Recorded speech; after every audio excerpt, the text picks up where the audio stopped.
evening.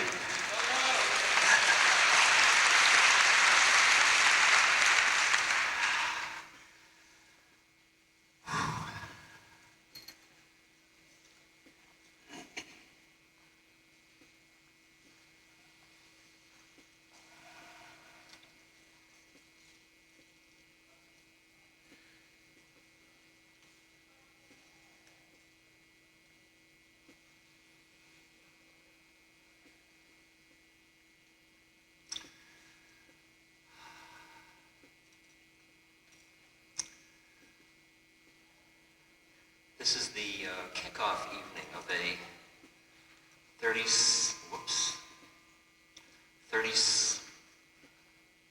30, could we cut out the boom? 36 city tour. Let me just get the sound just right. Okay, can you hear me in the back? Yes?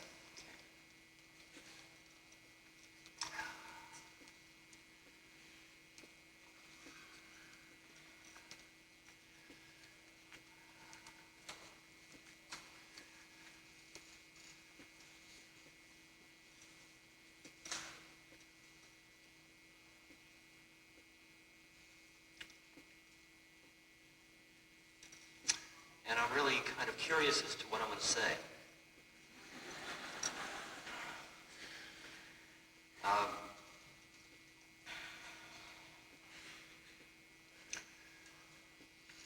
I've been doing press interviews every morning in advance of different cities along the tour. I do 4 or 5 of them every morning, starting around 6 in the morning.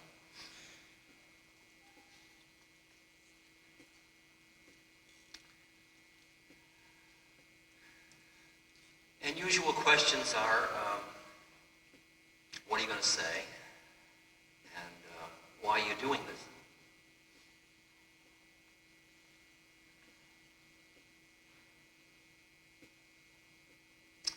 In answer to why I'm doing this,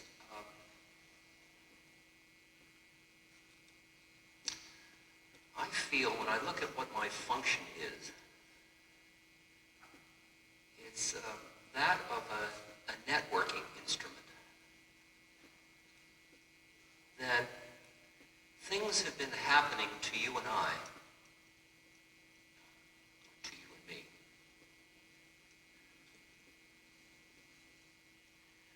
that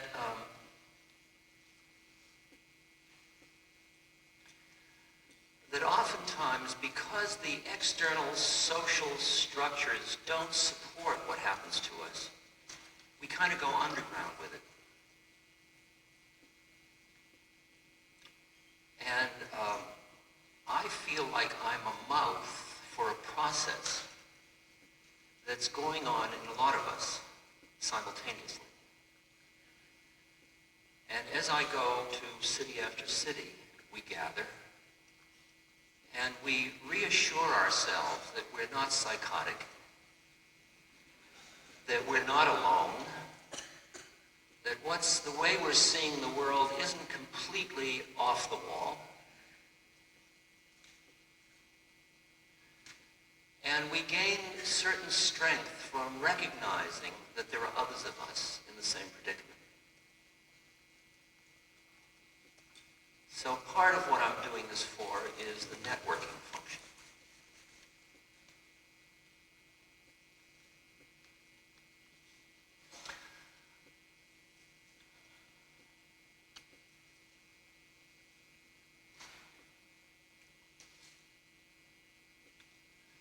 Another is that I've been a student of Dharma, of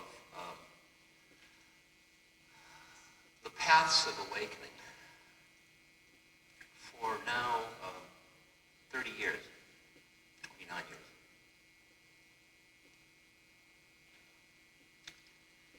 And I've absorbed a lot along the way, as have you. And it gives us a different perspective about the world we're living in.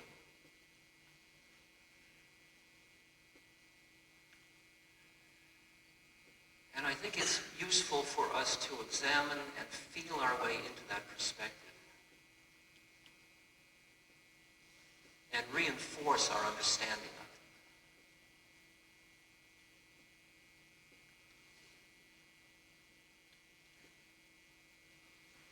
it. And part of why I'm on this tour is a fundraiser for the SEBA Foundation.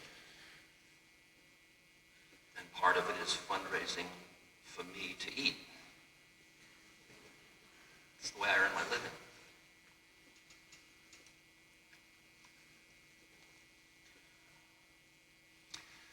The way I like to use the evening is the first part of it before an intermission,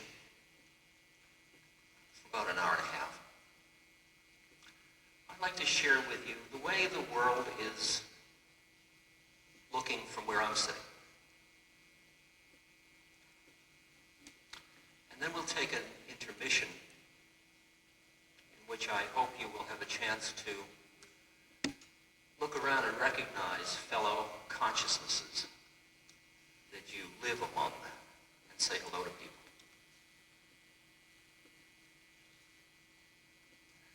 And then after intermission, we'll open this up to some dialogue, and you can ask questions or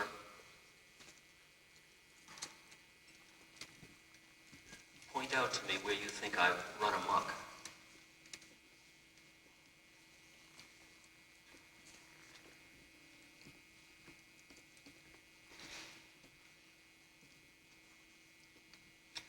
Because it seems to me that as we get on, I'm less and less interested in entertaining you. More and more, it's as if you've dropped by and we're in the living room together and we're hanging out and we're sharing our predicament, our human predicament.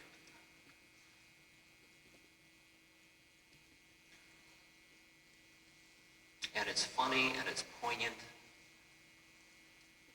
and it's profound, and it's ridiculous, and it's horrible, and it's perfect, and it stinks, and it's all of it all at once. And part of what our stretching ourselves as human beings is allowing us to do is have the capacity to embrace all of that and see it all just the way it is.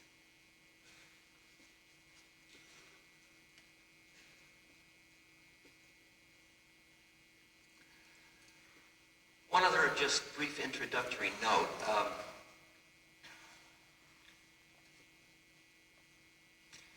Usually lectures are very linear. You start in point A and you anticipate where you're going, and then you go there, and then you say, I got there, and this is where I came from.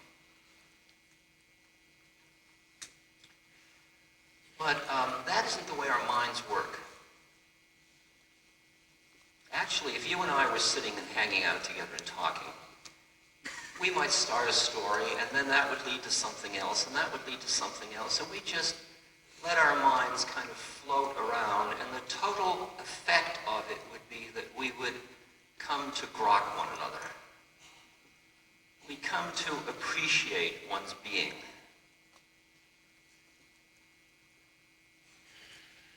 Because our predicament, and this is the funny thing that I always have to say about this format,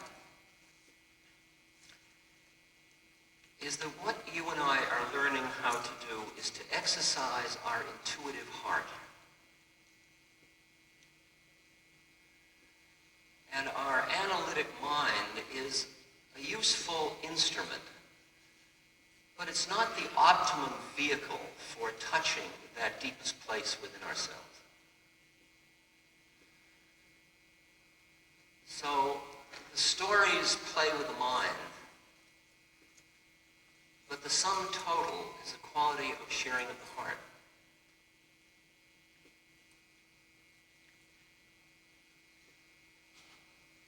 So I'm giving myself license to be nonlinear, which I may or may not be. The old Harvard professor in me balks at nonlinearity, but it's pretty old by now.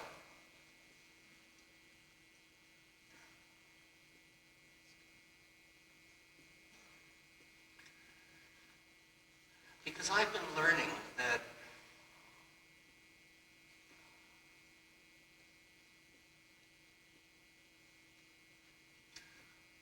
great sicknesses of our time has to do with the hunger of the human heart. That when we won in this culture, there was a way in which we lost. That the very myths of individualism, of acquisition, of privacy, of the achievement of the individual, of the power of the intellect and its servants, science and technology,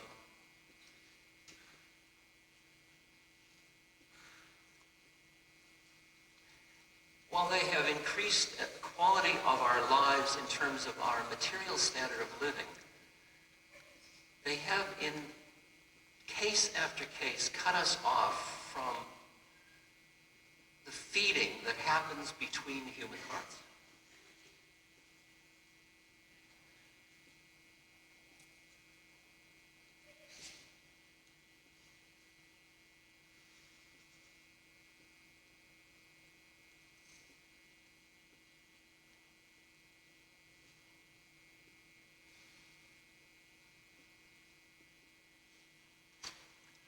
I work with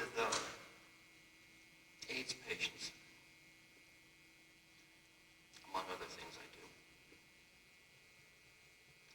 When I say I work with them, what I really mean is I hang out with them.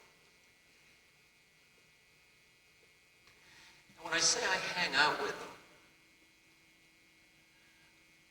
what I really mean is that I am with them in a way that leaves space for us to transcend person helping person with AIDS and person with AIDS-ness.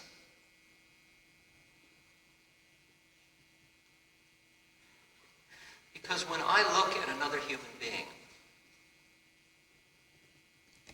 if I put them in a category and put myself in a category, the categories cut us off from each other.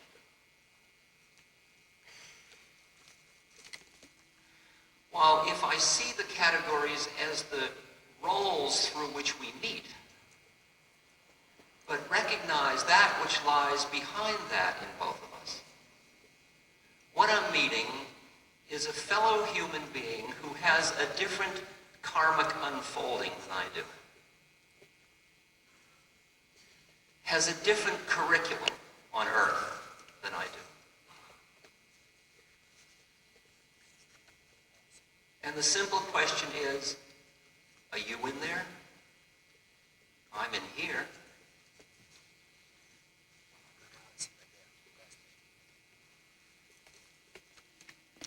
And as we meet, behind our identities, behind our social separate roles, there is a feeling of familiarity. There is a feeling of family. There is a feeling of shared awareness.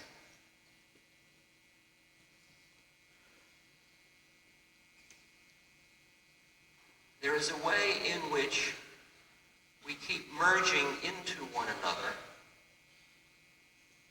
so that the process becomes a little like a triangle, in which here is Ram Dass doing good, here is PWA, person with AIDS, and up here is the awareness that we share that's behind that drama.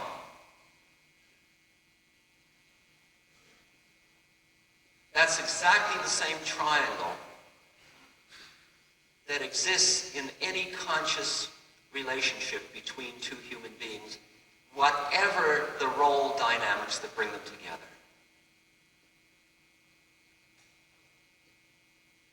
If you're in a marriage,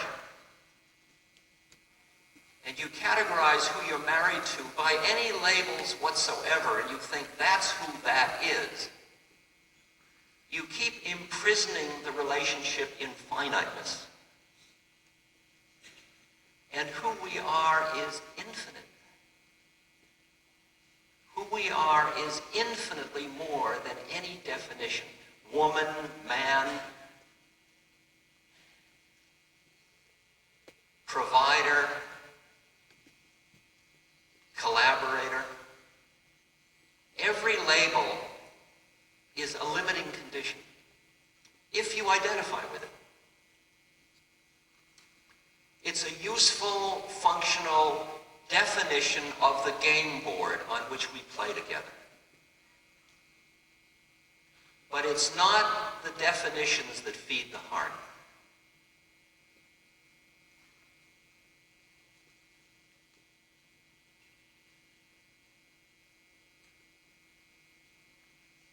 So I sit down with somebody. Like I'm working with a woman now. She's 58. She has cancer in both lungs and in her brain.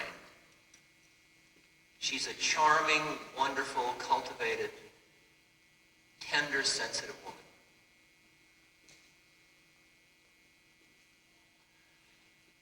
I come to meet her, and I'm meeting somebody who is busy fighting her cancer.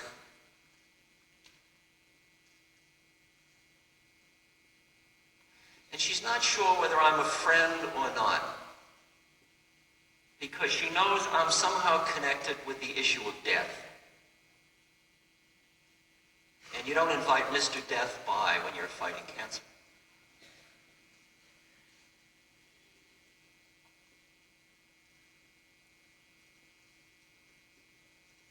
Now, what I've learned is that I have no moral right to define how another person lives or dies.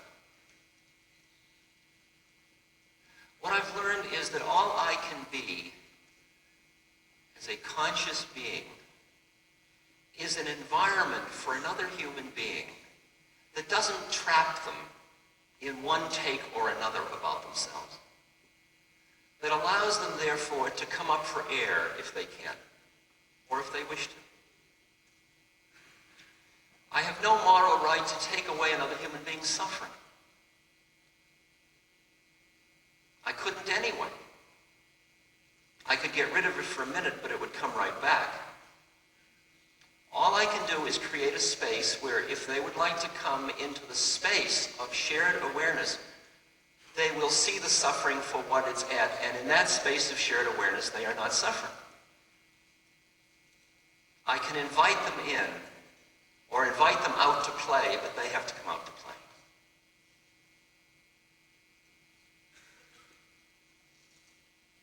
And so with this woman, she's very busy telling me about her treatments, her doctors, the probabilities of this treatment versus that treatment, all the risks. She's got clocks and measuring devices and all of that. And all I am is a gentle heart and a pair of big eyes. And I'm a hand that holds her hand. And we hang out together. My job at that moment is not to be sucked in by her definition of reality. Because in her definition of reality, she is somebody dying of cancer. Now, actually, everybody in this room is dying. I think you should know. Maybe not imminently, or maybe. But not all of you are sitting around being dying people. But the minute you get a cancer, or the minute you get a this or a that, you'll suddenly become, I'm dying. And then, because it's the heaviest drama going in town, you suck everybody into it. She's dying. My God, she's dying. Hello, dear. How are you doing? Can you hear the tone? You're so courageous. The person can never come up for air. Because they become, it gets boring, they become a full-time dyer.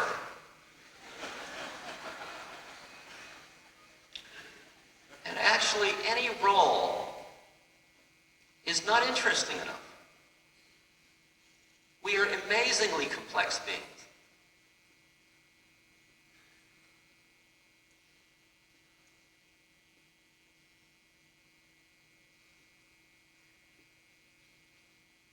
So as she tells me all of her medical treatments, I'm not a medical person, I'm not an expert, I listen and I look at this entity, which we could call a soul, or whatever you want, this awareness, this fellow awareness. And I feel the beauty of this awareness that has taken birth in this body that is going through this particular curriculum through which she has the potential of awakening. That very cancer is Life 101. It's the curriculum for awakening from a spiritual point of view. And so I look at her and I see this absolutely radiant presence caught in a constricted, grayish, energy low, fatigued, frightened storyline. It's like a radiant actor who walks on the stage to play Camille.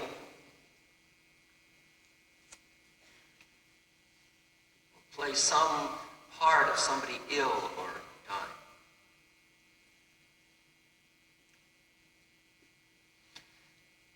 For the first few visits, she comes and what she does is she recites her litany of her illness. And what she feels is I'm a sort of friendly person. She keeps asking me for techniques, but I know that any technique I give her, she won't use anyway. I give her techniques. I tell her how to breathe and meditate and all that. And then she comes and says, I tried it, but it didn't work. Because that's part of her myth. Nothing's going to work.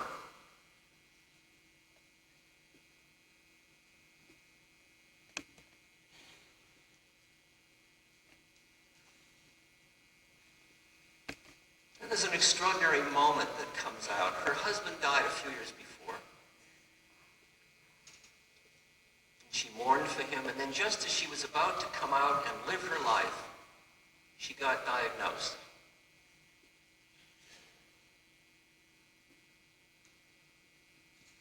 So I said to her, is your husband helping you now? She says, he's dead. I said, well, I know, but is he helping you? I mean, see, because I'm Ram Dass, I can say nutty things like that.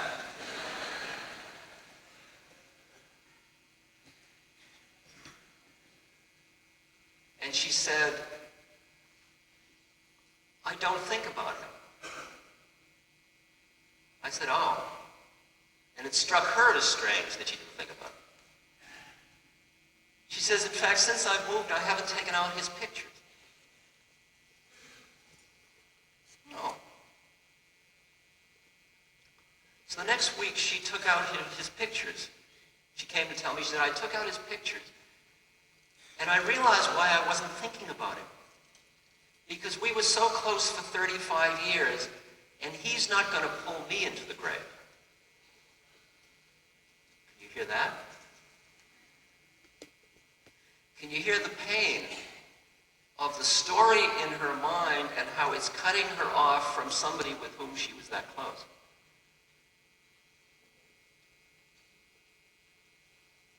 I said, well, talk to him about it.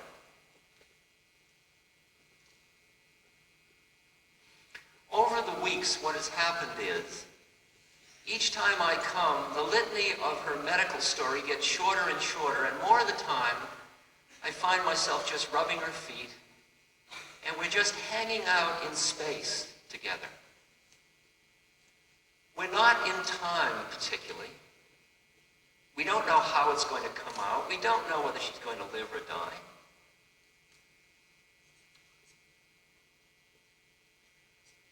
There's nothing we have to accomplish. We're here together. And as that presence gets deeper and deeper between us, I experience leaving that house each time incredibly fed as a human being.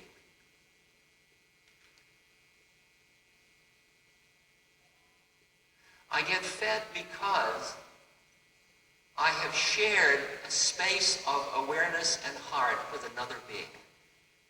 And that is what I call heart-to-heart resuscitation. It's just a quality of being together.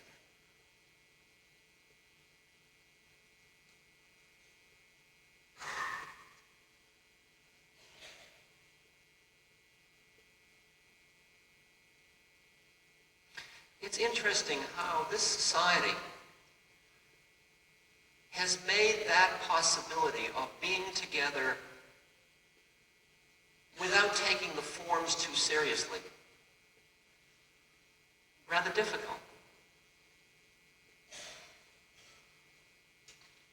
It used to be that you could feel that feeling in the family.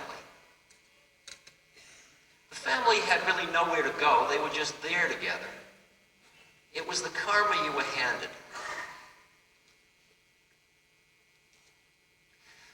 But then as we got more and more obsessed with our myths of individualism, it's time for something.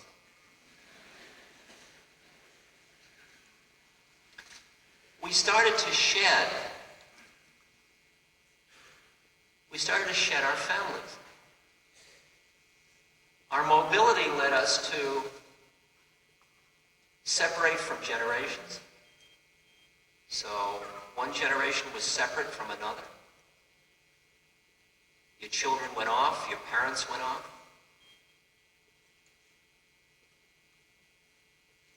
And now what's interesting is the big craze at the moment are 12-step programs, which are really family surrogates. It's a family you rent. But it's interesting because it's a family based on pathology. We're all overeaters together, or we're all addicts together, or we're all Meshuggah together somehow or other. And you're only a member of that group so long as you're identified with your Meshuggah problem. That's a funny kind of family, isn't it? I mean, I'm not knocking it because it has given tremendous support to people, just as this gives us support to know that there are others as crazy as we are. This is a one-step program.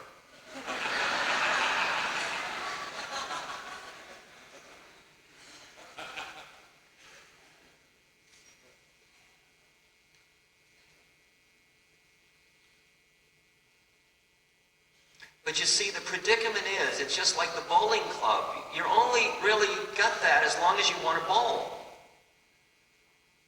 The minute you don't want to bowl anymore, it's kind of irrelevant. And with AA, with, for example, alcohol, the original 12-step, you can never be not an alcoholic. You always come and you give testimonials saying, I am an alcoholic. I'm a recovering alcoholic. But every definition is a shock. It's not who we are. We're much more interesting than that. You may wear your addiction like a cloak, but it's not as interesting as you are. Whether it's dying or alcoholism or overweight or being a child, an abused child. When I was growing up, my father, my mother, when I'd do something wrong, like I'd say a dirty word, my mother would say, you filthy-minded, you filthy-minded little idiot. Wait till your father gets home. So then my father would come home, tired. I mean, Robert Bly talks about the problem of male identification models in the industrial age, because they all go off to work and come back tired. That's the initiation rites you get. And she'd say, "That little idiot said whatever." And he'd say, "You little idiot, get to your room." And then he'd come in and he would, depending on how bad the word is, he would sometimes just yell at me, and sometimes he would take a strap and hit me on the behind. Now, I realize now that I could milk that. I'm an abused child. I mean, I hadn't realized it. I thought he was just a nice middle-class Jewish man, doing his thing as a father. Now, I don't want to take away from you any of your identity. So don't get upset if you're busy being an abused child. But I'm not sure carrying your personal history is interesting enough. Enough already. I mean, I don't have to be strapped by my father now. I'm older now than he was when he strapped me.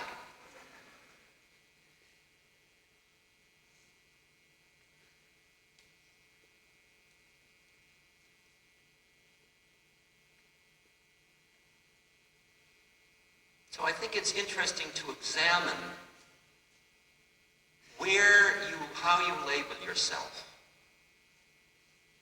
and begin to watch the way in which your mind creates definitions, and then you get comfortable in those definitions, even if they are very constricting definitions.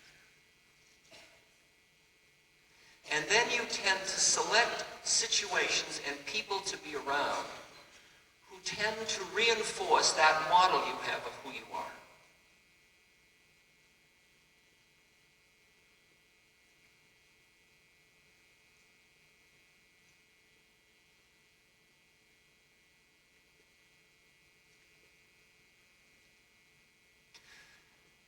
Now, in the 60s, something happened to a lot of people. And it wasn't just psychedelically induced. It was for me, but it wasn't for many people. I mean, it was the Kennedy years, it was the Peace Corps, it was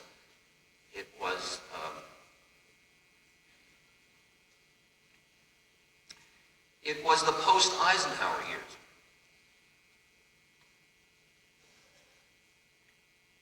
It was a time when compassion was in vogue.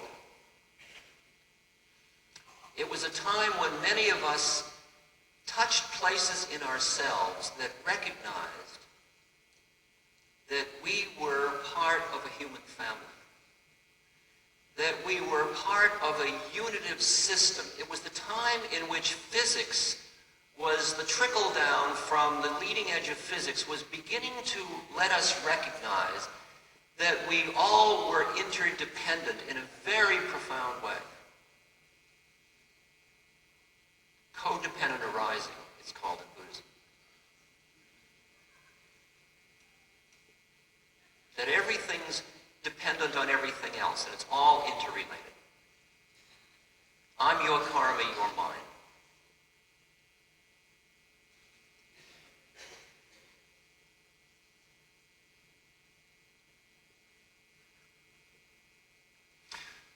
So many of us had that sense that there was oneness, that we were part of an interdependent family.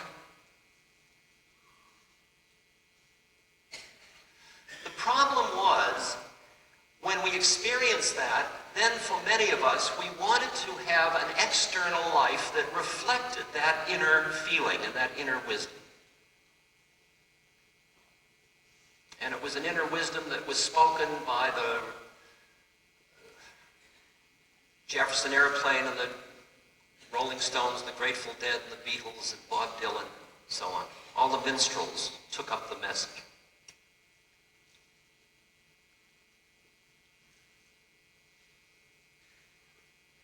The predicament we saw was, we were very naive. We thought that because what we touched in ourselves was so strong and so powerful and so true, And it was so much more valid than the world we were living in externally seemed to us, that if we just beat it, everything would fall before us. That everybody would get enlightened in a matter of weeks. And we thought that we would create new social institutions, communes, new economics, new ways of being together. But we found out we were pretty naive about all this.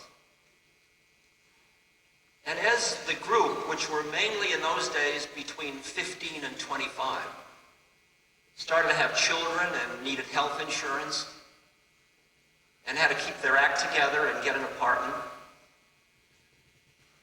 they started to buy into the existing social structures. I mean, they were cool in the way they did it. They sort of had a kind of a distancing, ripping off quality about it. But still they did it. I mean, they weren't serious lawyers. They were just, I'm doing law, you know. I mean, they went into their father's businesses, but not like their father was in the business. Because their headspace and, I mean, these were people, and I'm not talking just about a generation, I'm talking about an ambience of a culture. This was a time when there was an awakening. See, there was another thing that happened through that awakening, which was a recognition that there were relative realities, that reality wasn't a single thing, it wasn't absolute. So that the monolithic structures in which science and psychiatry was at the top, and everything else came down from that, and the government was up here, and all of these big institutions were up there. Suddenly, these began to look very, very papier-mâché-ish. You saw that they were only relatively real. They weren't absolutely real. Because your consciousness started to expand. The context allowed your mind to move in and out of other realities. Everybody in the universe is experiencing many planes of reality all the time, but usually the cultural paradigm or the cultural myths or the cultural metaphors don't allow you to treat it as real. It's interesting that in the past 10, 15 years, the Gallup polls and all the polls have shown this incredible increase in the numbers of people that say, I've contacted the dead, I believe in reincarnation, I've had mystical experiences. Where were they 20 years ago? They were closet mystics is where they were. Because you wouldn't tell anybody, they'd say you were off the wall. If you were a widow and you said, I felt I was in contact with my dead husband, everybody would say, oh boy, she's really grieving, the poor dear. Instead of wonderful, what do you say?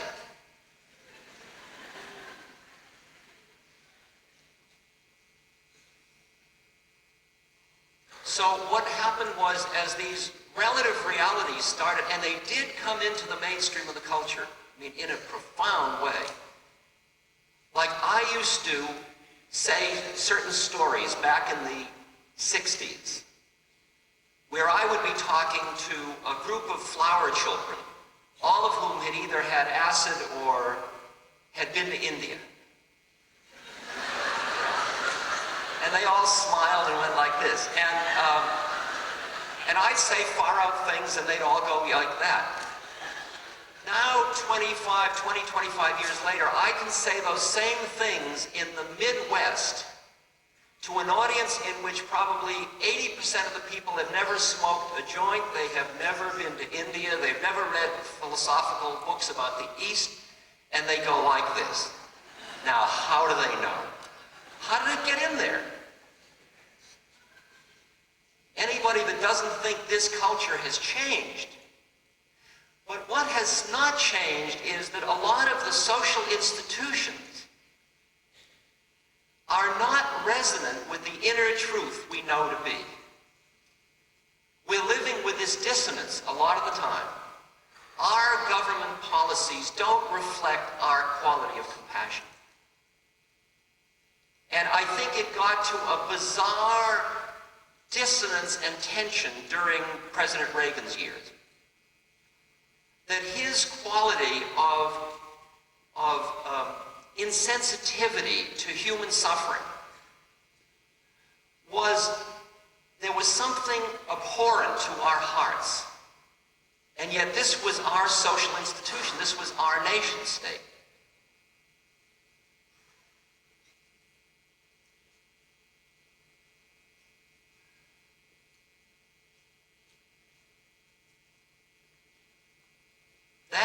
When the major attempt to shift the social institutions was in the anti-Vietnam War movement in the late 60s. And the predicament of that was that it was not those people, they won the battle but lost the war. In the sense that the group, the anti-Vietnam movement, wasn't cooked enough. They were too angry. They were too busy still doing revolution rather than evolution.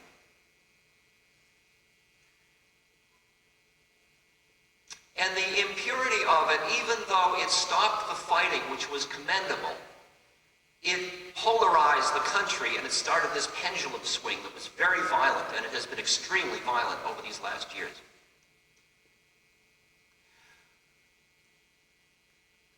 But that energy of realizing that there is a quality in the individual that is not recognized in social institutions lurks still in us.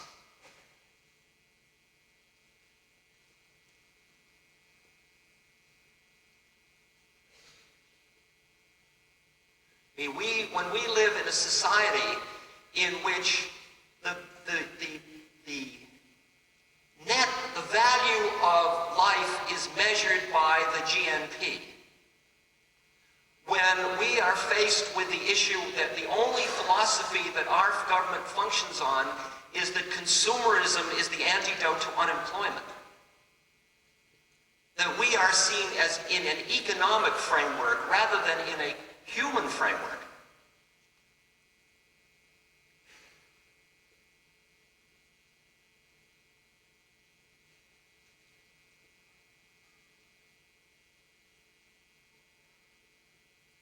I think it does violence to our human spirit.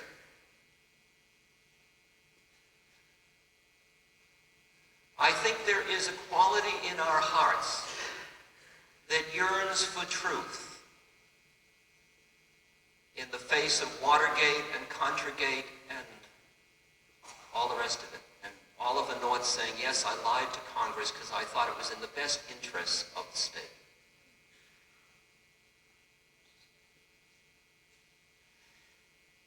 And when in recent months the paroxysm of eruption, starting with that student standing in front of the tank in Tiananmen Square, and then the countries, one after another, falling like a deck of cards into some quality of democracy in Eastern Europe, and the wall dissolving, do you realize how that empowers the human spirit? Do you realize what that says? You and I have spent 40 years with that wall. That wall was as solid as concrete, literally. Did you expect the wall was going to come down in your lifetime? Did you expect all of that was going to happen? And to watch that deck of cards from the Chinese students and then watching Deng and the repressive forces push it back down, and you're going inside yourself, yep, right. The bad guys win. The repressive forces win. And then watching that same human spirit, that same scream of liberty, of the power of the individual, that is all the power of the individual human heart, come together and band, and then one by one, Poland and Hungary and Czechoslovakia, East Germany.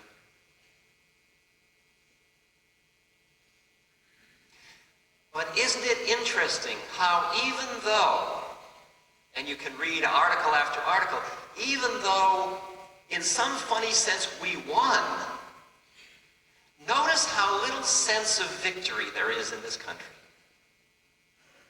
And how almost there's a dis-ease. And the dis-ease is partly because there are people now experimenting with democracy that are showing us, mirroring to us what the limits of our own democracy are. And there are people who are awakening an unstable world condition in which the chips are being redealt.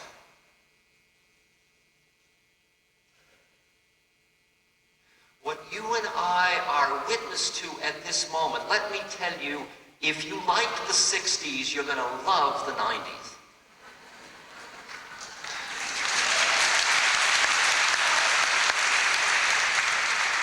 Because what you and I are witness to is a time of accelerated change that is unparalleled in our human history.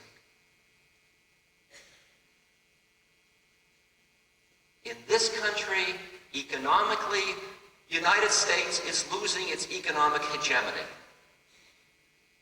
Other countries are now getting richer and more powerful than we are. Here's another change. We've built our whole mythic identity on having an enemy. We only come together around an external threat. Otherwise, I don't know you. But he's the bad guy, right? Right. Well, we're buddies. What happens when there isn't a bad guy? Well, we'll get one. The Medellin cartel will do for the moment. We need a war. We need something to give us an identity. Because we have milked the good guys and the bad guys myth. The guy with the one hat and the guy with the other hat. We've been living in Westerns so long.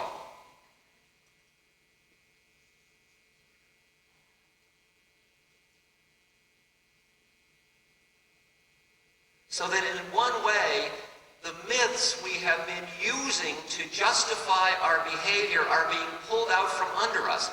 Being the most powerful nation in the world, being the person who comes together because we have a common enemy, being the technological leader in which technology and the leading edge of culture is obviously so much more intelligent than all those primitive cultures that we've left behind. Boy, there's a false myth if ever I heard one. I mean, now, if any of you have ever studied the Native American culture, you realize that as you approach the ecological awakening of the effect of our technology on our life conditions, you realize they knew and we didn't. Those stupid, primitive people that we just pushed aside with genocide, that's our karma, by the way. They knew something about how to live with the earth. Change? How about ecology? You want change? Economics is interesting. Politics is interesting. Certainly changes in all those fields. But how about trying ecology? I don't know about you, but I grew up in a world where you could use as much resources as you wanted. There was always going to be plenty more. And technology would solve it, don't worry.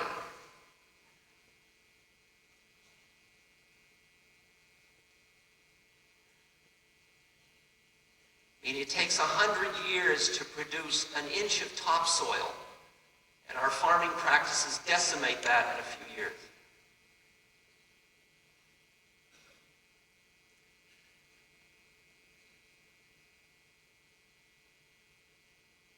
Ecology is confronting you and I with the imminence of the fact that there are going to be basic lifestyle changes in your lifetime in the way you live.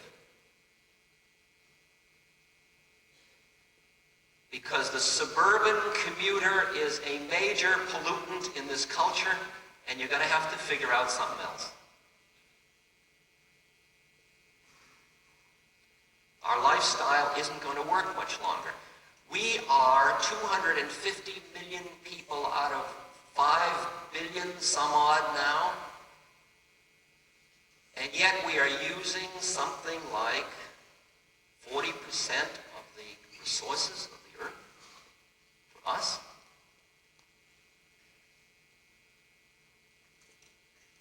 Talk about change, and change soon.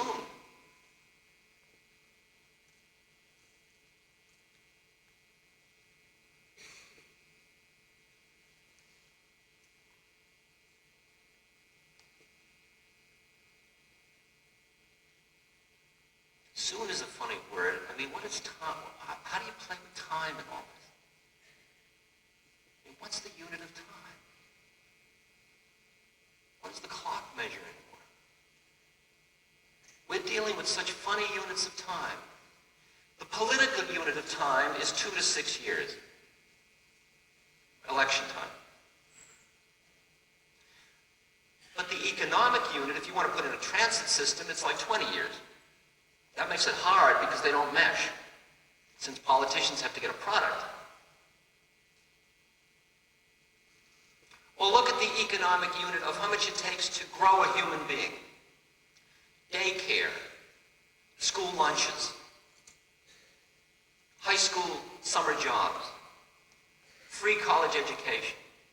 To produce a citizen that will be a useful member of the community, that costs about $40,000. That takes about 20 years. By the way, that $40,000 is what it costs to keep one prisoner in a cell for 17 months. Isn't that interesting? But if you want time, try the nuclear waste issue. When I was in the 50s, when I first heard about, after the bomb, when I heard about nuclear energy, it was going to be free energy that was going to give poor people a chance to have all the energy they needed, and I thought, what a boon. It's going to save us fossil fuel, it's going to be free. And what happened? We were wrong. Not that it doesn't do that, but the cost is unbearable. At this moment, our intestinal tract, which is probably something that is well understood in Miami, is clogged. We are constipated with our nuclear waste. We can't get rid of it. We don't know what to do with it.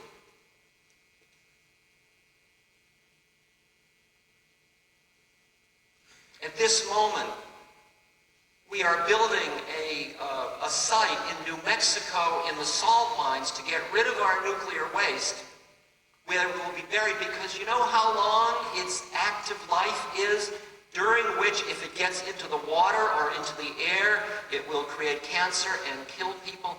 Its half-life is 250,000 years. And you've got all this, and you can't get rid of it. This was a human error. But you notice the way we work politically, we never admit errors. That's why Gorbachev's so interesting. He said, you know, I think we screwed up. You know, I think Lenin and Trotsky, I think they had a limited view. That's pretty far out for a major figure to say, we've made a mistake.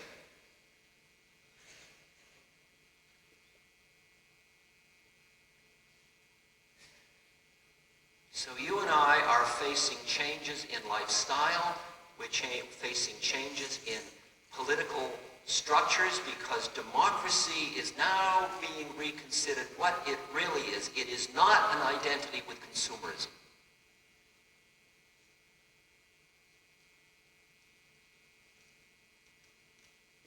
And we ultimately can't employ people just to produce more goods for which we have to create more consumers. We have to start to figure out a way to support people to become fully potentiated human beings.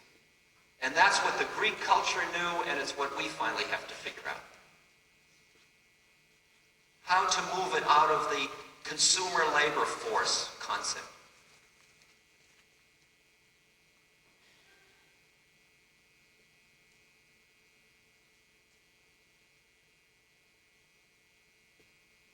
In our cities,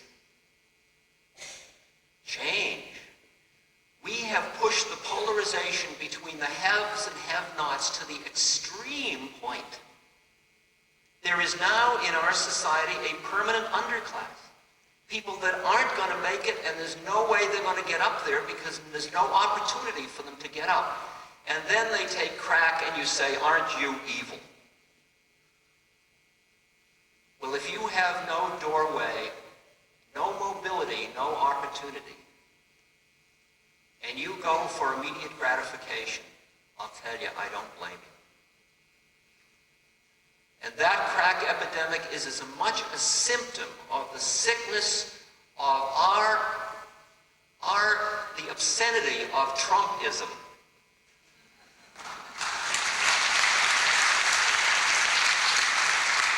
Now, I'm not talking about the human being that is Donald Trump. I'm talking about his actions and what he is a symbol of.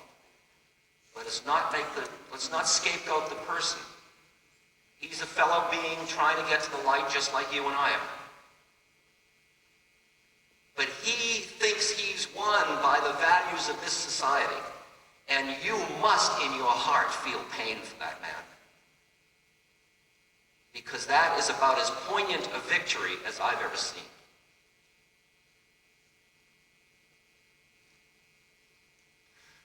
So you and I are facing a moment in which change is coming at us from every angle because the poor in the world and the downtrodden and the people that don't eat every day and that starve are no longer going to wait for our altruistic trickle down.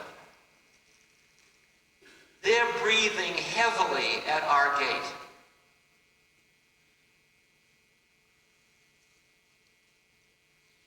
So in the presence of all of this sea of changing conditions, economically, politically, ecologically, socially,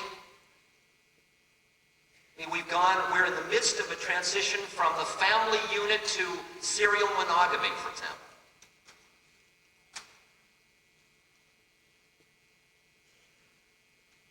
AIDS has dramatically changed our sexual practices, and it will continue to do so. Everywhere you turn, there is an incredible ocean of change going.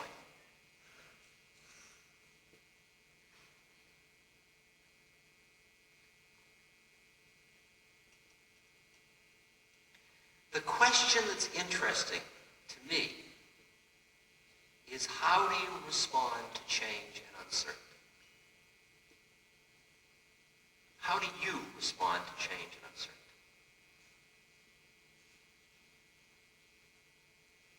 Because I'll tell you something, that as the uncertainty mounts and the whole scene gets a little less stable and there are a few cracks in the walls.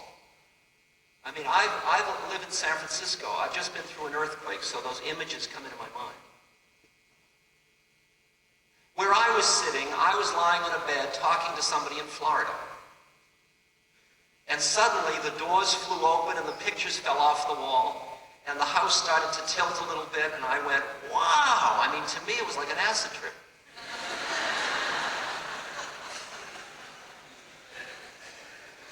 And I wondered how far it would go before I go, ooh! I mean, if the plaster fell on my head, if the earth opened up, how ready was I for the next change? Like, what's your tolerance for change? What happens if the banks fail? If your IRAs are no good? What happens if your car breaks? What happens if your partner dies? What happens if Japan buys up the United States?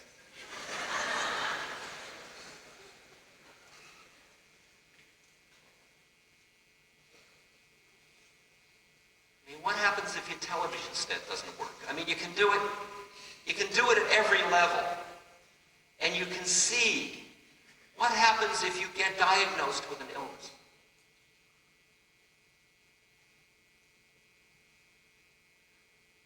See, most of the stuff that's happening is happening slowly enough so you can say it isn't really changing. You know the story of the thing with frogs. If you put a frog into boiling water, it gets cooked, by the way. However, if you put the frog into cool water and then heat the water, the frog will boil to death without ever noticing it. And you just let it build up slowly, slowly, slowly until it dies. You and I are frogs, and the water is heating up degree by degree by degree by degree. Scare you? I don't mean to scare you. I find this all fascinating. Who would be scared? Who would be scared is somebody whose identity is wrapped up in their stuff and in the world being the way they think it is. There's somebody who's identified with their own thought forms. If you're identified with your new car and then somebody totals it, you can feel like you've just been castrated, or you can feel, on the other hand, like, well, easy come, easy go. So.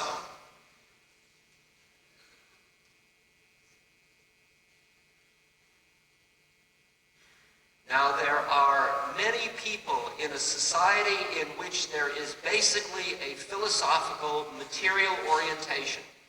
There are many people in this club we are living in that when the changes go down, they are going to freak. They are going to get very frightened.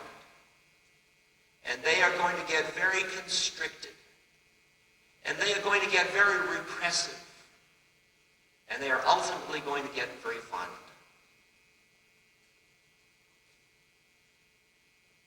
But those are the people who do not have the kind of consciousness that allows them to ride with change and see it as a creative opportunity for growth.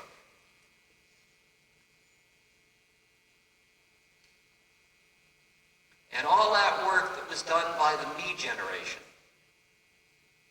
and by all the druggies, and all the turned inwardness, and all of those spiritual practices and all that, this may indeed be the time for the cultural payoff.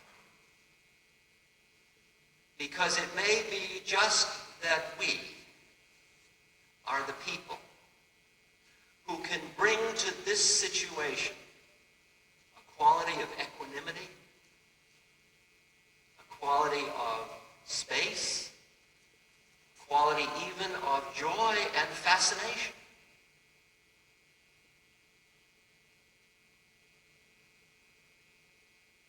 Wouldn't that be interesting? If this thing we've been developing that we thought only was for us and we were all these kind of closet mystics, turned out to be just what the society needed to keep it from turning into a harsh transformational experience. Wouldn't that be interesting?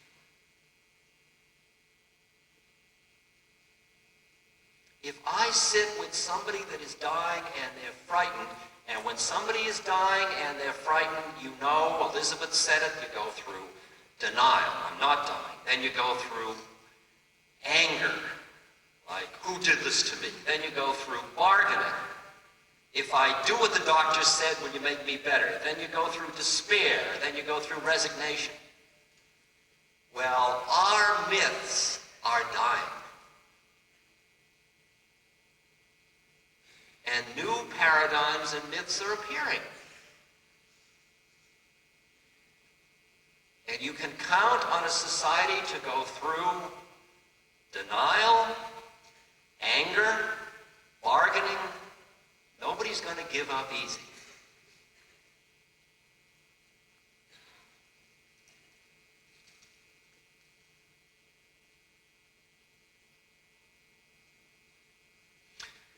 Now,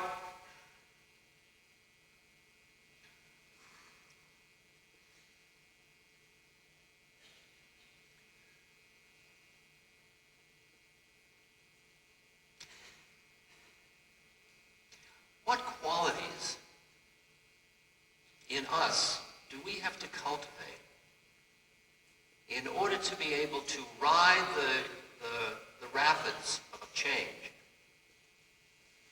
with equanimity? Because the 90s are going to present us with that opportunity.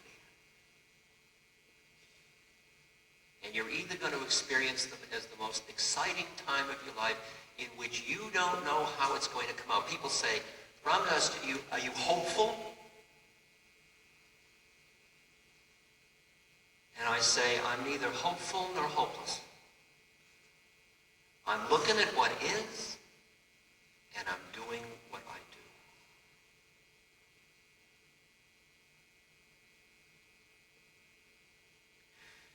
You want to hear a survival major change that's going to happen to you?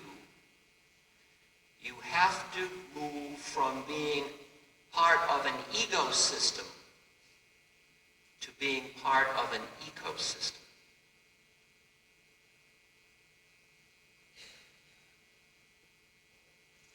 You primarily define yourself as a separate entity. And you think you're choosing, I'm going to go here, Ram Dass. I'm going to change my life. I'll do something good for somebody. I'll recycle. It's far out. Last time I was on tour, I was talking about this place near Beverly Hills in Hollywood, California, where I went to this place. I had just come from Guatemala, where I work as part of the SEVA Foundation, and working with these villagers who really have nothing, and they're waiting for the government to come in and murder them. A government whose policies our country backs, by the way, which is part of what hurts my heart about my country. And I went to Hollywood. I flew from Guatemala to Hollywood. And I came into these streets, which every house had huge gates and walls. I mean, these were huge, big estates. And every one of them had a sign on the front that was a sign from the security company, and it was in red all the way down the street, and it said, "Armed Response."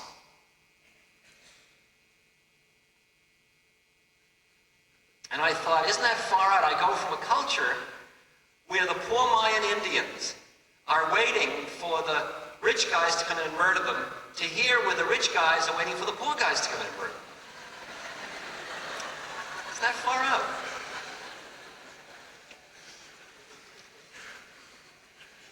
And recently I was back in that same community, and I drove down the street, and out on the street were all these bags of bottles and newspapers.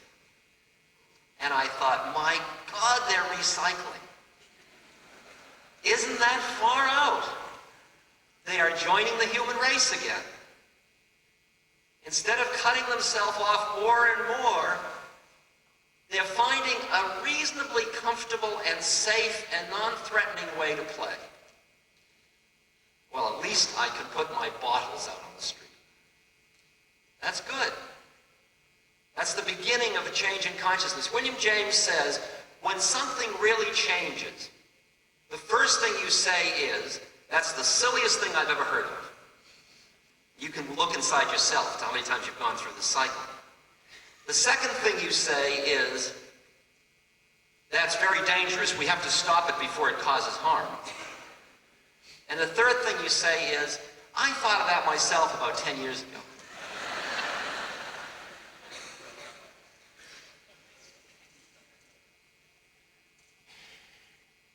I mean, if you're a smoker now, you're feeling a lot of pain in air travel. That's changing pretty fast, isn't it? So that the recirculated air isn't just creating cancer as it's moving you from one city to another.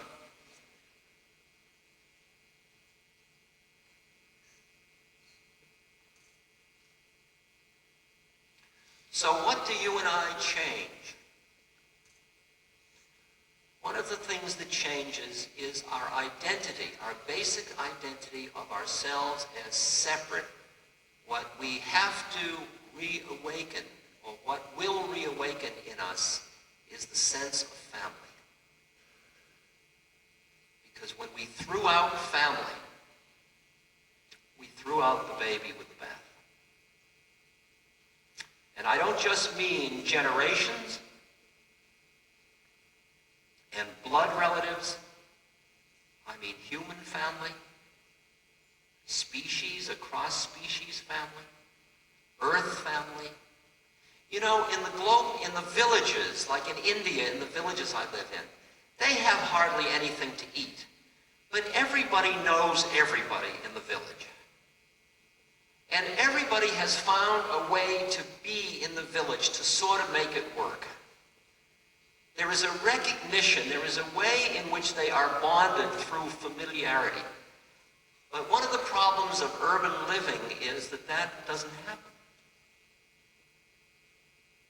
So we have the homeless, the faceless homeless.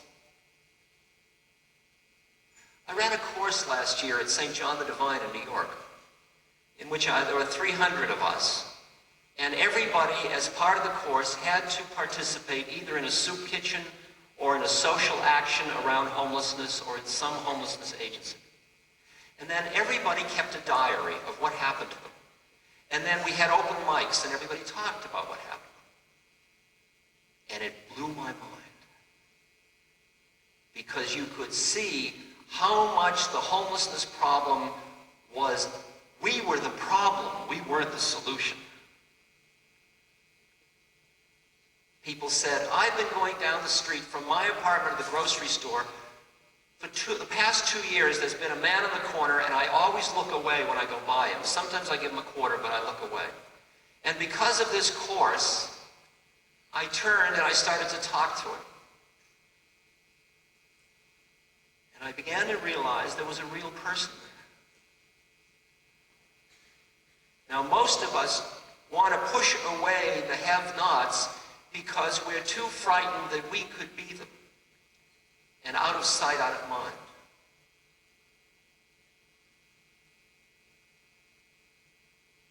But as you open to, and this becomes one of the things we work on, as we open to suffering in the world, and that's one of the big ones, to embrace suffering.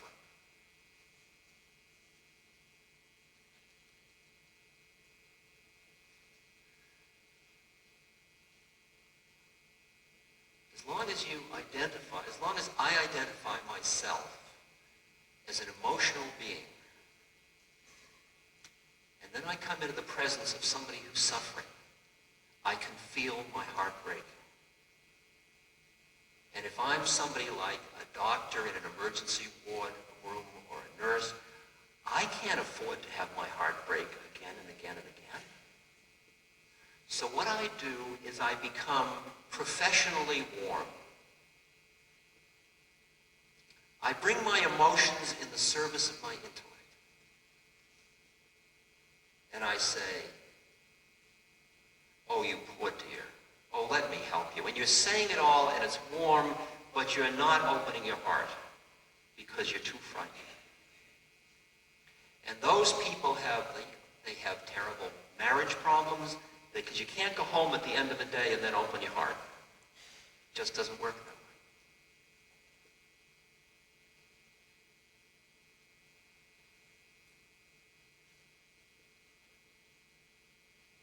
Now let me just shift into what the work is, because as you and I find a part of our being, which you could call the intuitive heart, that lies behind our emotional body, behind our intellectual body. A part of us that just is. It isn't this or that, it just is. In truth, it's a part that is never born and that never dies. Nothing can be taken from it, nothing can be added to it. Finding that place in yourself is the only place from which there is peace in the presence of change. When Christ said, "Lay not up your treasures where moth and rust doth corrupt," what he was saying is, don't invest in that which changes.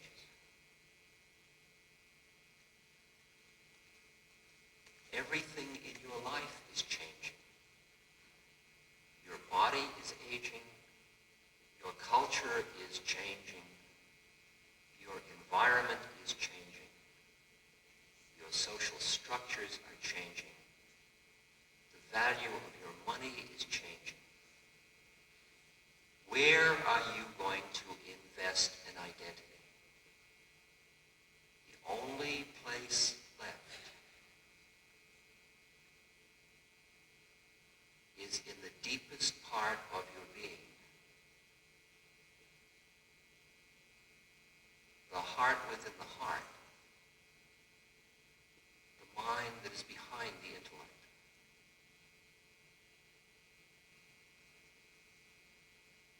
As you and I invest in that, we then have a quietness in us that allows us to look and see how the world is. We're not reactive anymore. We're not pushing against it or trying to do something about it. We're just tuning and listening.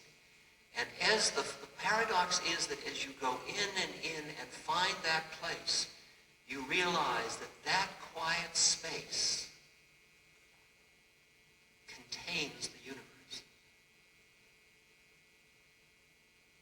It contains the joy and the suffering.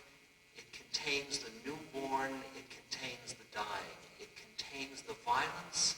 It contains the rose blooming. It contains all of it. And who you really are turns out to be that which embraces the universe. As you find that domain, then you see within yourself the suffering and the breaking of the heart again and again and again and again. But you also see within yourself the deeper wisdom of the universe in which all of the suffering is just part of the unfolding of the law. And you see the way in which the universe has perfection as well as suffering. This is the wisdom root which you must tap into if you are to be an instrument of healing in a time of accelerated change.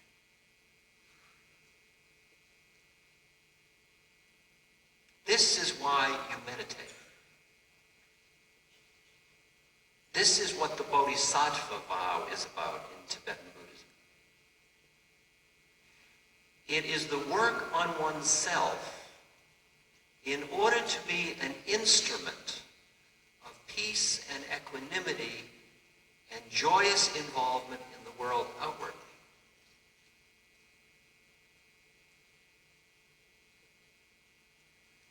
But meditation isn't the only path. And in fact, what seems to be called for at this point is that you and I take the path of involvement in life as our yoga.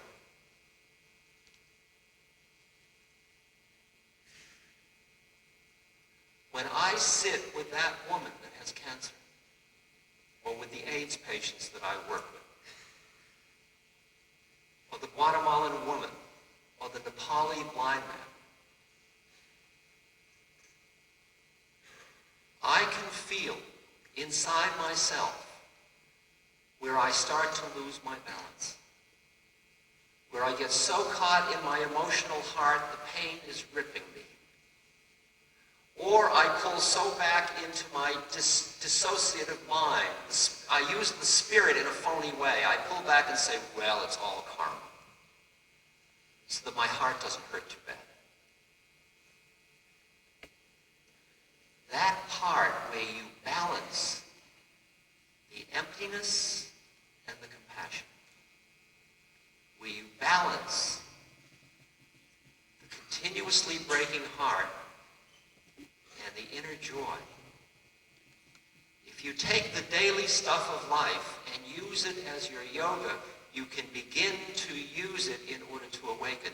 When you understand that your set of life experiences are the curriculum that you have been given through which you can awaken. For so many years, I was a renunciate, and I really thought that my incarnation on earth was an abysmal error. I thought somehow I'd blown it. I was being punished. And now I see that taking a human birth is an incredible curriculum. It's an incredible amount of stuff through which you can awaken. Because again and again you get sucked in by the melodrama. You get sucked into the storyline. You get sucked into forgetting that you aren't the drama itself.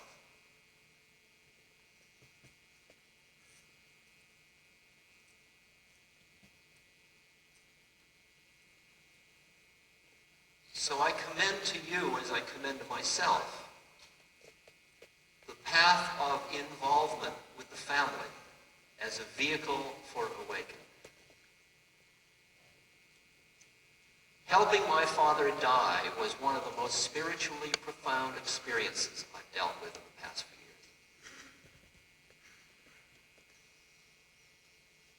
few years. Dealing with illness in my family.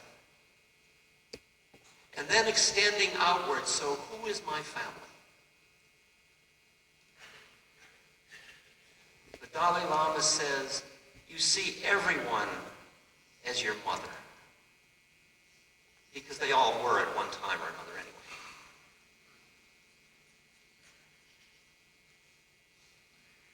You see, and that's part of the American Indian wisdom too.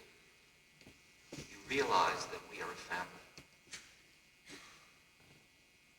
For many of you, you think, oh, God, family. Because you feel it as this kind of treacly, entrapping, emotional, suffocating, guilt-ridden bleh. But there is another dance of human love and feeding of the heart to heart. And those AIDS people, they're my children, they're my brothers, they're my sisters. And my heart is breaking as their dreams get destroyed. But at the same moment I watch as their dream gets destroyed, there is a moment of opportunity when the Spirit comes through and they recognize they weren't their dream. And in a moment they don't even care that their dream got destroyed. Far out. Was their suffering horrible or was it grace? You tell me. You tell me how I'm supposed to look at the suffering of the universe. All I know is when I look at my own suffering through my own life, all I can say is, it has been nothing but nachas. That's Sanskrit, I'm sorry. It's been nothing but beneficial value to me. It has helped me recognize.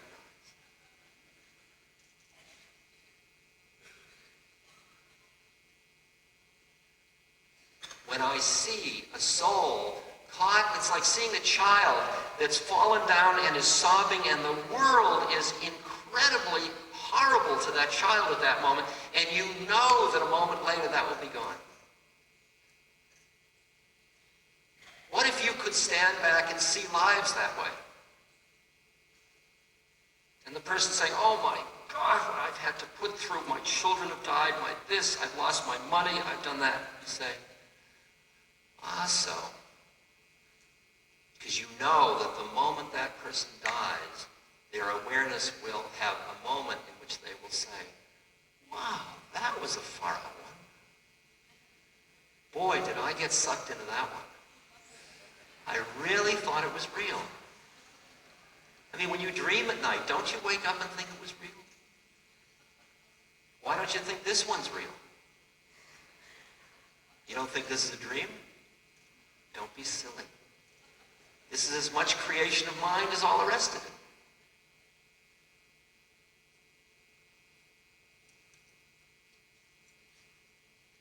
This year, I was playing tennis in France, as all gurus do.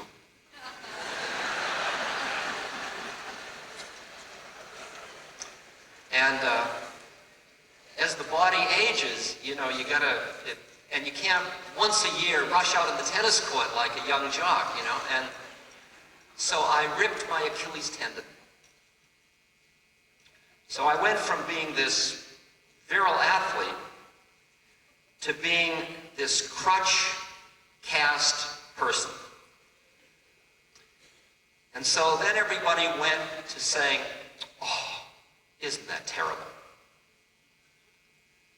Well, it didn't seem terrible to me, it seemed kind of interesting. I mean, at first the crutches hurt, but after a while you get really kind of swinging with them, you know. And I got so I could sort of do wheelies and I kind of enjoyed it. It was really fun. I mean, it changed my whole life. Half of the things I used to do I couldn't do anymore, which made me able to do the things I could do deeper. So was it a blessing or a curse? I didn't know. I didn't jump on my bicycle any longer. I sat, so I meditated more. It's funny, when you get old, you lose your hearing and you lose your sight and you can't move around. Is that good or bad? I don't know, it seems like a great time to do inner work. I think it's a great blessing, but most people, I mean, there's a great wisdom to aging. Everybody, oh my God, I'm getting old. That's because you hold on to a model of who you were before. The art of letting go each moment of who you were before into this new moment. So, now I've got casts, now I've got crutches.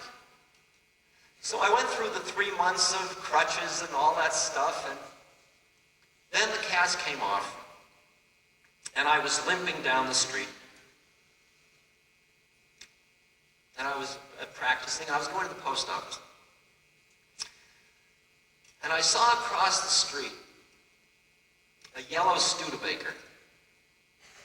Now, some of you remember the Studebaker. And the Studebaker was before its time. And when I was growing up, I mean, when I was that age of Studebakers, I was already grown up, of course, but when I was that age, Studebakers were far out. And I looked at this Studebaker, and it was a model that I hadn't quite seen before.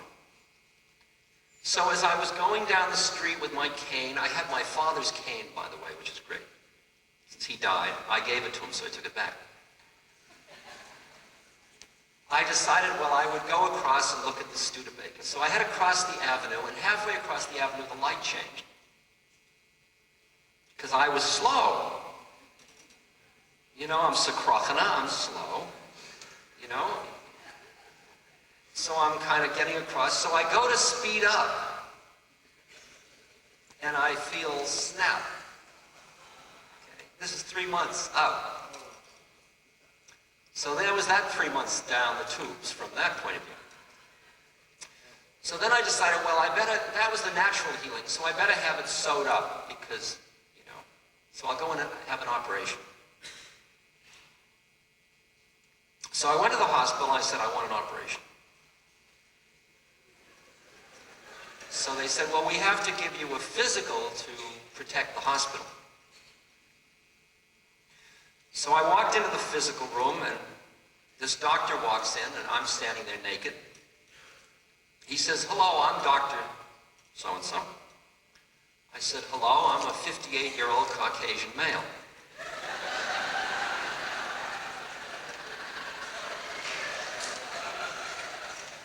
said, well, what do you mean by that? I said, well, that's my functional identity as far as you're concerned. You know? I could have said I'm a torn Achilles tendon as well. I mean, you're not interested in my childhood romance, are you? I don't know what you want.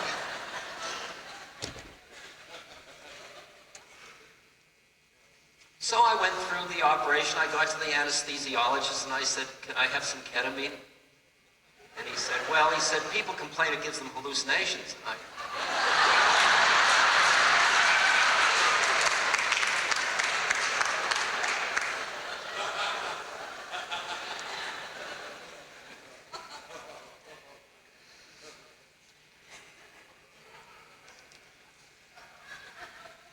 So I had the operation, and I felt really great compassion for the doctors and the nurses and all the patients, and we had a great time. I really thought they were beautiful people. And then I came home, and I had another 3 months on my crutches. And now I'm off them, and I'm physical therapy and working on it. Now, all those changes, it was interesting because the minute I changed, people's reactions towards me changed. But the part of me that I am didn't change. Just the form changed, the dance changed. Now, how big a change would be a change? If somebody is HIV positive, I sit with a lot of people that just find out they're HIV positive. And they are busy defining themselves now as somebody entirely different. But the interesting thing is that any of the definitions are traps, and the minute you hold to who you think you are going to suffer. It is built into the system.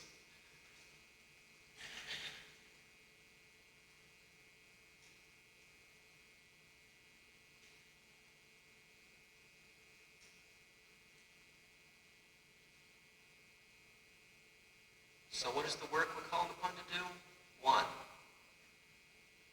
quiet our mind. Find the place behind the creation that our thoughts create about who we are and how it is, so we can go inside behind it to see that we just are. We are just awareness. We are awareness that becomes this or that. It takes on this form or that form. Second, we start to re-examine our identity in terms of the context in which we exist. That is, we come back into the family. We start to see we are part of a system. We are part of an ecological family. We are part of an emotional family. We are part of a biological family. We are part of a political family. And we play our part in the family as responsible members of the family because we need it for the feeding of our own hearts.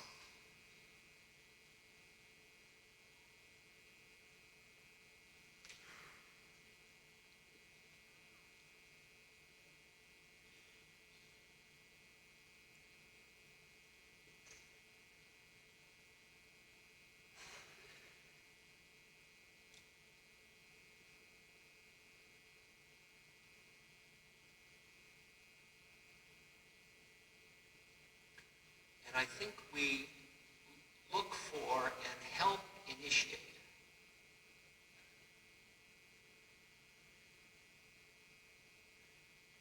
those kinds of social institutions that reflect our inner truth and our inner understanding of the universe. The Seva Foundation is the way I've done it. That was just a group of about 20 people who came together with Wavy Gravy the clown and a lot of doctors. And we said we'd like to do something to help heal the suffering of the world. We took on blindness in Nepal, worked in Guatemala, American Indians, homeless. But what is unusual about Seva is the way we do it. Because we have demanded of ourselves that we work with truth. as a board, as a staff, that we be straight with each other. We have demanded that we learn how to be instruments of compassion from a deeper place.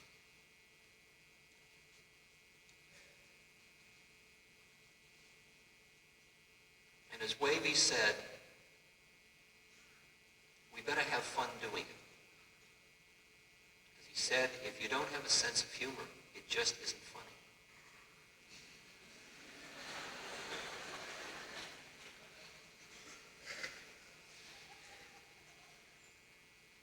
It's 11 years in. It took me 5 years to realize that the wisdom of the group was wiser than my individual wisdom.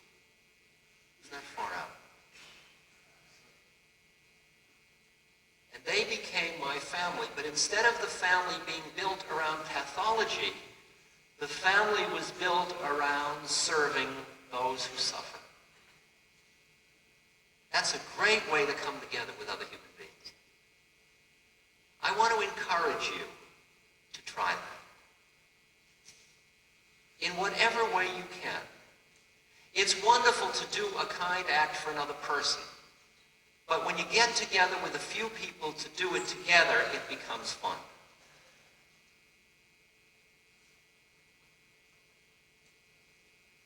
When I was here 3 years ago, a group formed that was just a group that came together to grow and to serve. And they became Friends of Saba here in the Miami area. And that group, which was originally organized by Jim and Corinne Early, were the group that did the arrangements for this event. And I want to honor them and thank them for doing that.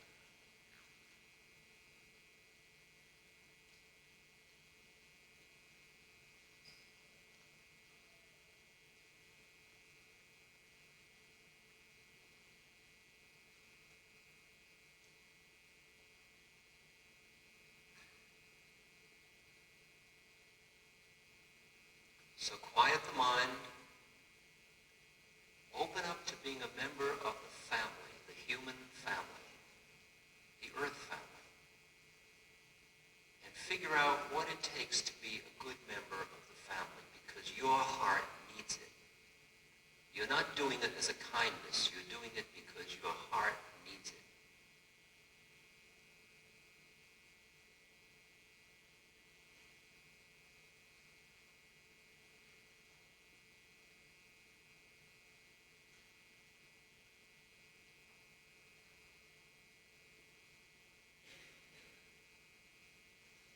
Start to examine your own reactions to changing circumstance. Notice where there is fear. Sit with it. Look it right in the eye. Take the stuff where you haven't integrated the inner truth you know with the outer life and examine it. I am at this moment sitting here presenting myself as a very compassionate, caring human being. And yet, at the same moment, I have a wonderful little carriage house in Marin in California, and I have a hot tub that cost me $3,000. And I think, can I live with that dissonance? How am I going to do that? How do I live with the disparities? Do I give away everything I have? Or do I do what I can in view of who I've been? How quickly do I change? What is surrender? What am I surrendering to? I am surrendering into a deeper wisdom that doesn't have a set of rules you can follow. If I give away my hot tub, I'm not going to be any holier. Not from where I'd be giving it away from.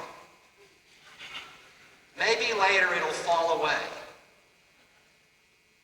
But there is a rate and there is an art of transformation, and you have to listen and be to thine own self be true, and listen and be straight with how quickly you can acknowledge that you're part of a family of humanity.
this silence, not as one in which you're waiting for something.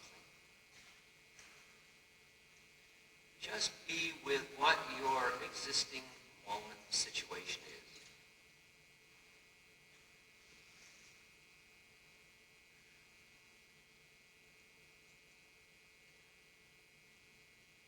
Just keep letting go into this moment.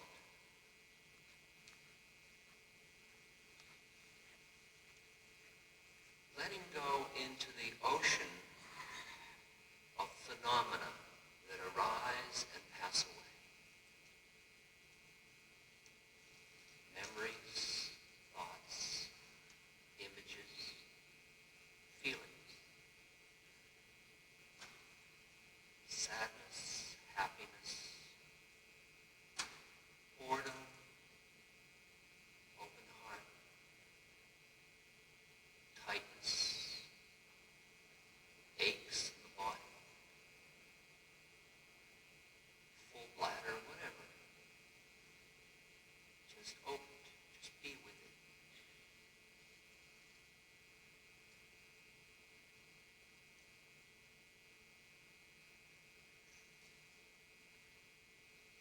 Keep letting go of your definition of yourself.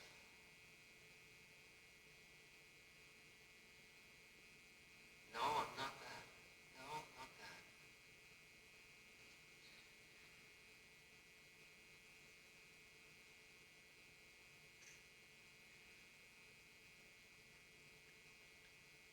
And feel all around you the presence of all the rest of us.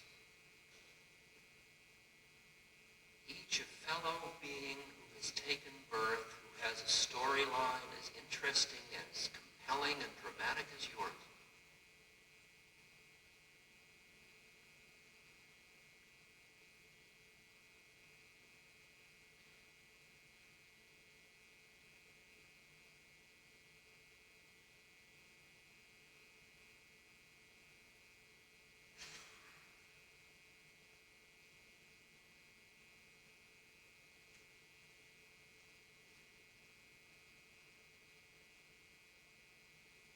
Back and feel from the beginning of when you were born how you got lost in your own separateness, how you got trained into being somebody, a little somebody and then a big somebody, and how much that somebodyness separates you from the flow of the universe. Just feel it.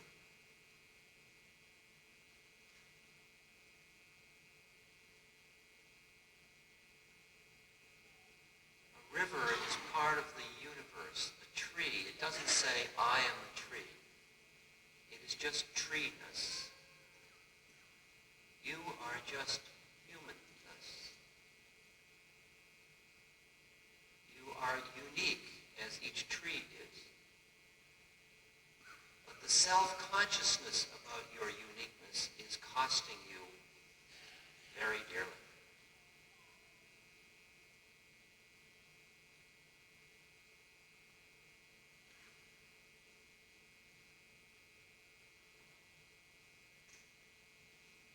Feel yourself now in the midst of the sea of change.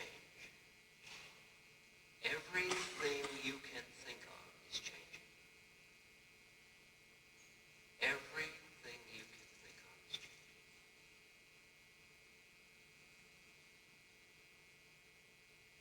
Where will you rest?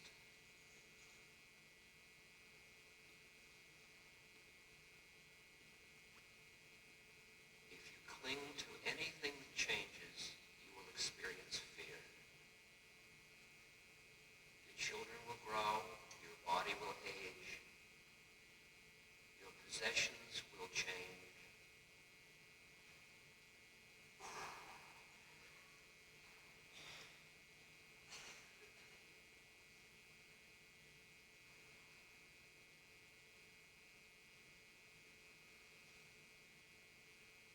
And in this silence, just for a moment, recognize that everybody in this room is part of a silent space which has nothing to do with change.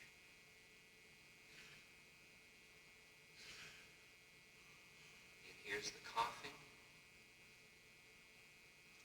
It feels the presence. It sees all of the phenomena as arising, existing, and passing away.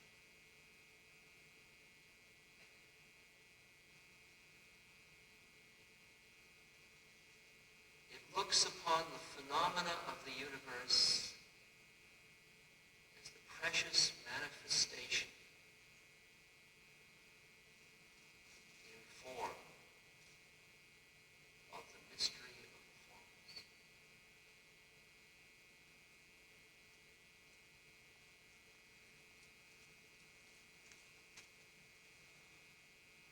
There is one of us in this room at this moment. One awareness, many bodies.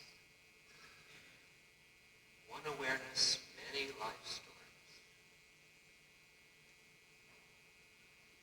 The fears are in the life stories.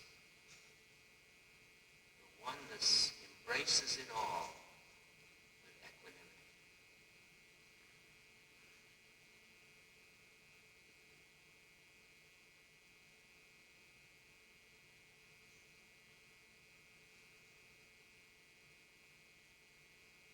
Think about the forms that come into your life. The people you know and meet each day.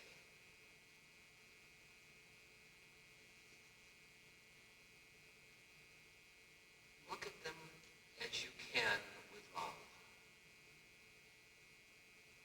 Appreciate the poignancy of their predicaments. If somebody is mean and angry, feel how painful it must be to be inside that being.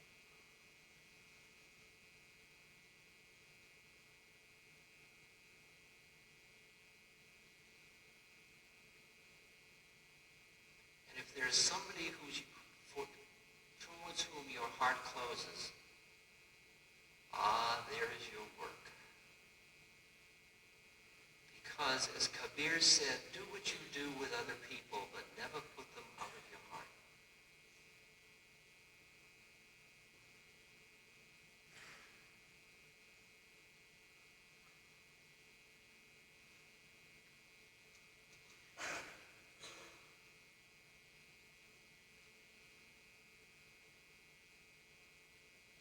What you and I can bring to this earth at this moment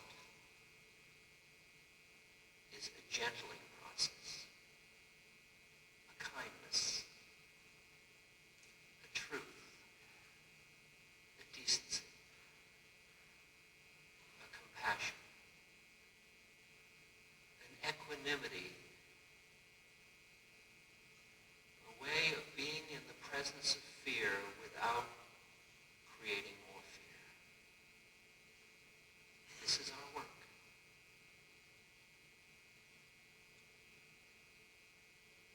And as Gandhi said, my life is my message. And how you are in the supermarket, how you are at the filling station, how you are with the people that are your neighbors, all of it is a reflection of your inner work.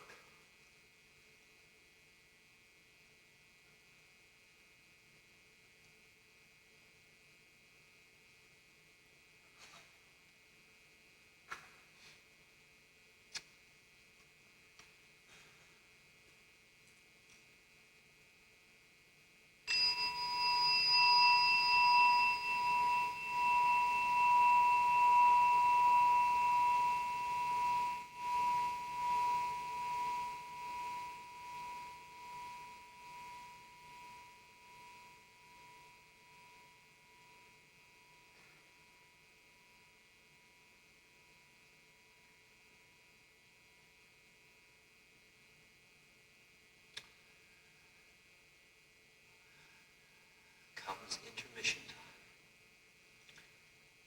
20 minutes or so to meet other people.